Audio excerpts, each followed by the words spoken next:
There's a version of you that has to die before the real one can show up. And most people never even notice it happening. No warning.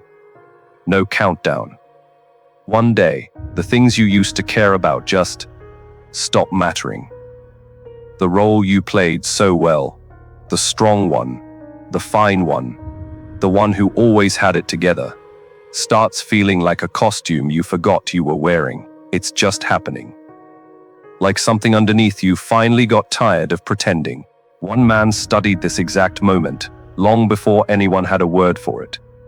He called it psychological death. His name was Carl Jung, and what he discovered about this exact breaking point is something most people go through blind, with no idea what's happening to them, or why it hurts this much. By the end of this, you'll know exactly what's happening inside you right now, and why it might be the most important thing you ever go through. Let's start with something you can actually check for yourself. You used to know exactly what you wanted. Now you catch yourself staring at your own life, wondering when it stopped feeling like yours. Conversations that used to excite you now feel like static. People you've known for years start to feel like strangers wearing familiar faces. And the goals you spent so long chasing, the ones you built your entire schedule, your entire personality around, suddenly feel like someone handed them to you instead of you choosing them. You're not sad exactly. You're not happy either.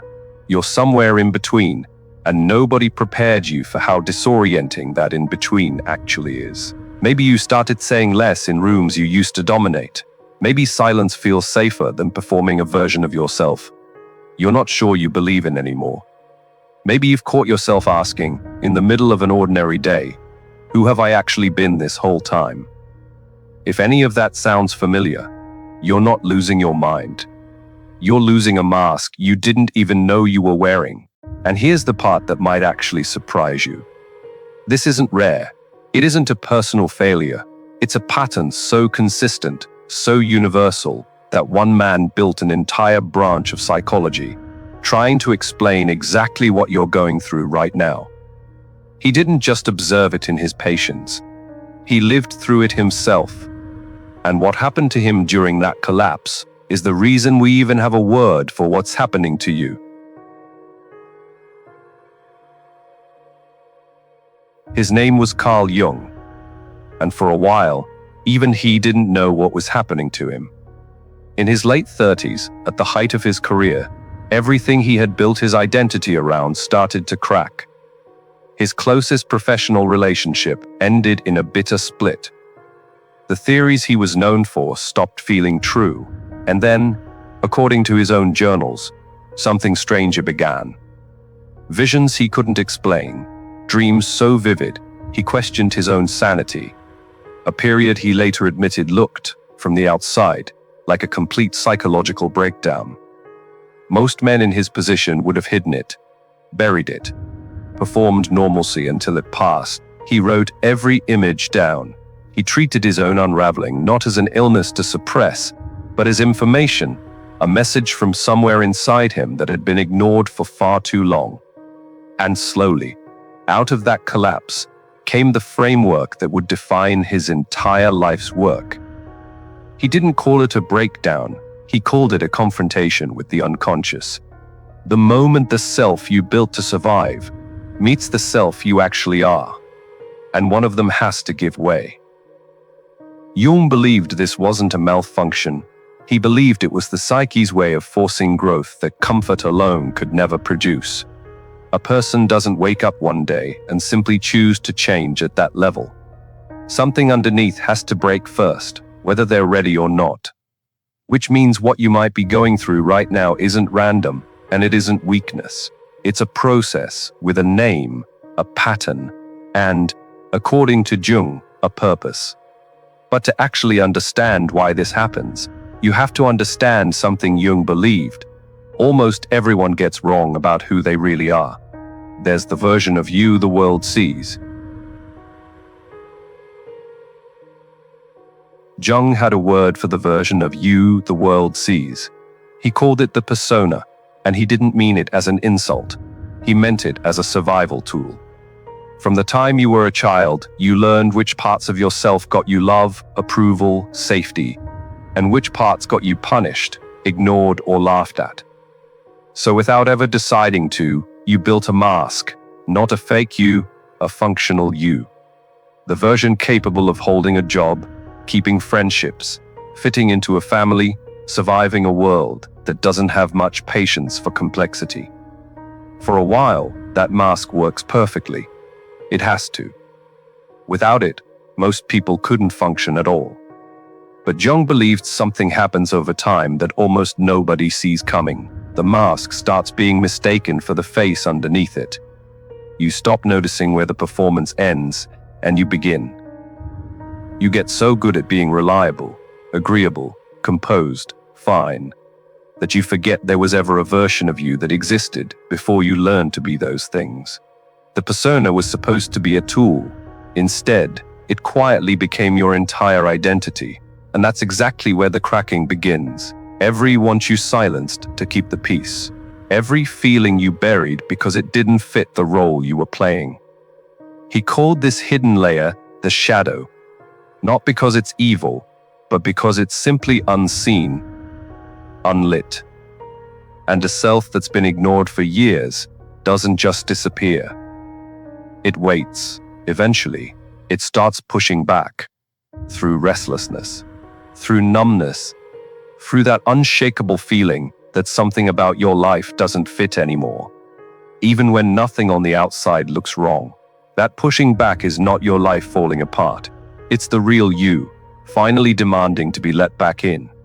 Which is why Jung believed this collapse isn't optional for anyone who wants to actually become themselves. The performance has to fail.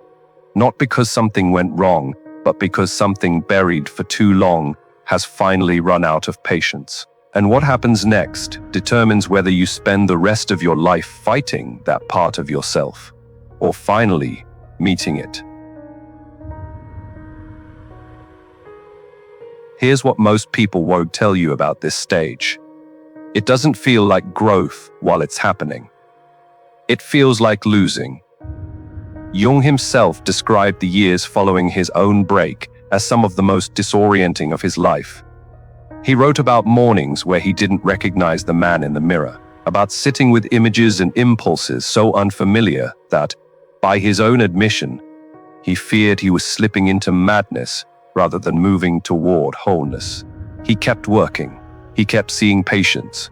And underneath all of it, he was quietly falling apart in ways almost no one around him could see. That's the part people leave out when they talk about finding yourself. Nobody mentions the nights where you feel like a stranger in your own life. The friendships that suddenly feel like performances. Quiet grief for a version of yourself you're losing, even when you know that version wasn't fully real. You can know, logically, that something better is on the other side, and still feel like you're drowning in the meantime. This is usually where people panic. They try to force the old self back on.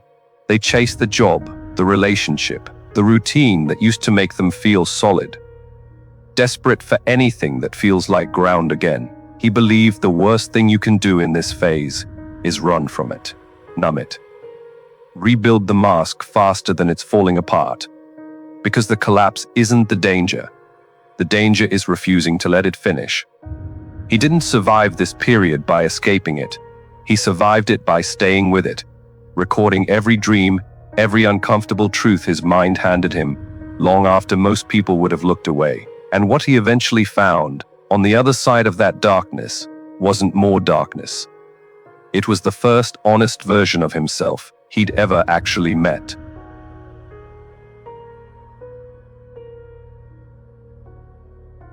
So what did he actually find? Not peace exactly. Not the version of healed you see in movies, where everything suddenly makes sense and the struggle just ends. What Jung found was something quieter than that. Steadier. He called it individuation, the lifelong process of becoming a complete person, instead of just the acceptable parts you were allowed to keep. Not perfect, not fixed, whole. For the first time, he wasn't performing stability. You can know, logically, that something better is on the other side, and still feel like you're drowning in the meantime. This is usually where people panic. They try to force the old self back on. They chase the job, the relationship, the routine that used to make them feel solid. Desperate for anything that feels like ground again, he believed the worst thing you can do in this phase is run from it. He had it because he'd finally stopped fighting. The parts of himself he used to hide. The ambition and the doubt. The confidence and the fear. The pieces that used to contradict each other now belong to the same person, instead of being split into the self I show and the self I bury.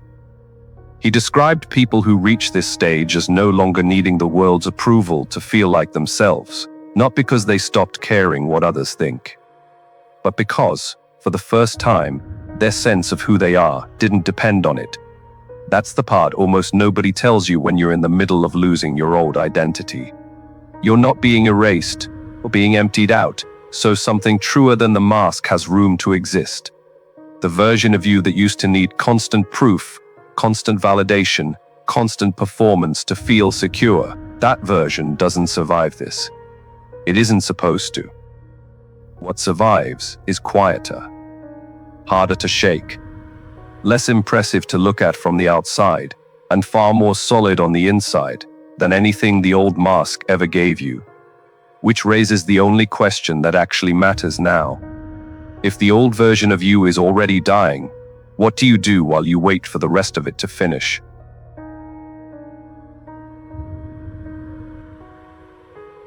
Jung never gave people a shortcut through this.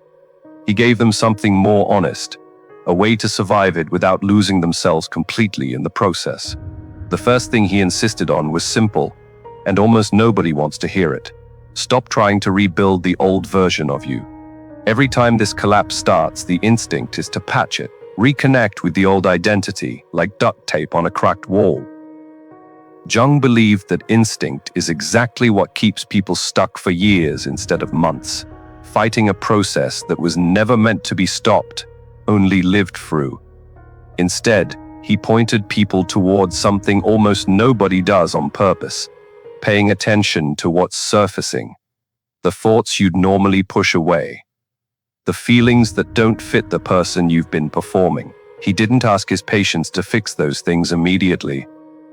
He asked them to notice them first, without flinching, without judgment, because you can't integrate a part of yourself you refuse to look at. Solitude mattered to him more than most people expect, not isolation. Solitude. Enough quiet, often enough, that the noise of who you're supposed to be finally settles, and something quieter underneath gets a chance to speak. And patience. Real patience, not the kind you perform for other people's comfort. Jung's own unraveling didn't resolve in weeks. It took years. He didn't rush it, and he didn't pretend it wasn't happening. That's the part most people skip. They want the breakdown and the breakthrough on the same afternoon. It doesn't work that way. And pretending it does is usually what sends people running back into masks that were already failing them. The old version of you doesn't need to be saved. It needs to be allowed to finish leaving.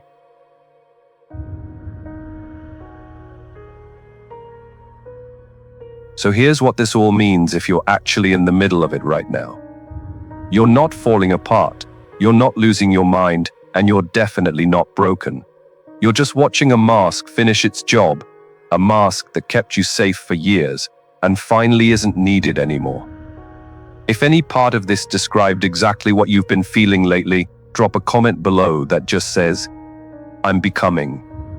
And if you want to actually understand what's happening in your own mind, instead of just surviving it, subscribe.